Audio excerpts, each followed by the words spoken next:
যেহেতু নেকি বেহাৰবাৰী আউটপোষ্টখন আগৰ দৰে চাই ভাল নলগা হ'ল হয়নে নহয় বাৰু আপোনালোকে কমেণ্ট কৰি জনাব। মই কোৱা কথা নহয়, আপোনালোকে বেহাৰবাৰী আউটপোষ্টখনৰ কমেণ্টবোৰ আপোনালোকে চাবচোন। বেহাৰবাৰী আউটপোষ্টখনৰ কমেণ্ট বক্সখন খুলি আপোনালোকে দেখিব যেহেতু নেকি কেকেদা মোহনদা নহ'লে বেহাৰবাৰীখন আধৰুৱা। তো সেইবাবে মই এই ভিডিঅ'টো বনালোঁ। আপোনালোকে সম্পূৰ্ণকৈ কোনো স্কিপ নকৰাকৈ মোৰ ভিডিঅ'টো আপোনালোকে চাব।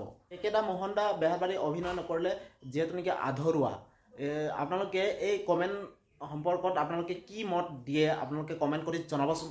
তেওঁলোক কেকেদা মোহনদা উভতি আহিব লাগে নে নালাগে আপোনালোকে কমেণ্ট কৰি জনাবচোন। এতিয়া মূল ভিডিঅ'টোলৈ আপোনালোকক আগবাঢ়িছোঁ। যিহেতু নেকি বেহাৰবাৰী আউটপোষ্টখনৰ এতিয়া বৰ্তমান ভিউজটো বহুত ডাউন হৈ পৰিছে। আগত চাবলৈ গ'লে মানে যিহেতু নেকি বেহাৰবাৰী আউটপোষ্টখনৰ ভিউজ ক'ব গ'লে এটা এপিছ'ডতে কমচে কম 5 লাখ 6 লাখ তেনেকুৱা ভিউজ দেখিবলৈ পোৱা যায়। কিন্তু বৰ্তমান ভিউজ বহুত বেছি ডাউন হৈ পৰিছে। যিহেতু নেকি 1 লাখ 2 লাখ ভিউজ দেখিবলৈ পোৱা গৈছে। এতিয়া বেহাৰবাৰী ক'ব গ'লে বহুত কম মানুহে চাবলৈ ধৰিছে, বহুতে নোচোৱা হৈ পৰিছে বেহাৰবাৰী আউটপোষ্টখন। আপোনালোকে অকণমান মন কৰিবচোন। এতিয়া বৰ্তমান SSR আৰু জবাবাৰ আপোনালোকে বৰ্তমান দেখিবলৈ পাব চাগে। আপোনালোকে বেছি দিন নাই SSR আৰু জবাবাৰ বিয়াখন দেখিবলৈ পাব।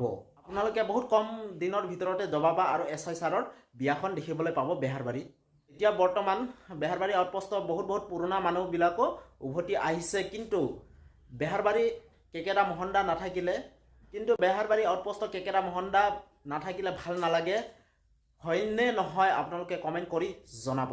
কোনে কোনে বেহাৰবাৰী আউটপোষ্টখনৰ ধাৰাবাহিকখন চাই আছে এতিয়ালৈকে সেইটোও কমেণ্ট কৰি জনাব। আপোনালোকে বহুত কম দিনৰ ভিতৰতে জবাবা আৰু SSRৰ বিয়াখন কম দিনতে আপোনালোকে দেখিবলৈ পাব। আৰু আপোনালোকে মোৰ ভিডিঅ'টো নতুনকৈ যদি চাই আছে প্লিজ আপোনালোকে লাইক আৰু ছাবস্ক্ৰাইব কৰি দিব। তাৰ লগতে বেল আইকনটো দবাই দিব এনেকুৱা নতুন আপডেট নতুন ভিডিঅ' পাই থাকিবলৈ।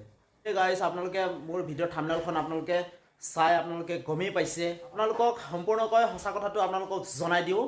আপোনালোকে বিউটি বায়ক ভাল পায় আৰু তেওঁৰ অভিনয় চাই ভাল পায় যদি প্লিজ আপোনালোকে লাইক কৰি দিব আৰু তাৰ লগতে কমেণ্ট কৰি জনাব।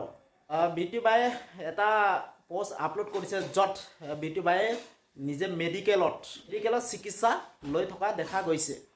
কিন্তু ডাঙৰ কথা এটা, তেওঁ কোনো এটা গাঁও অসুস্থ নহয়।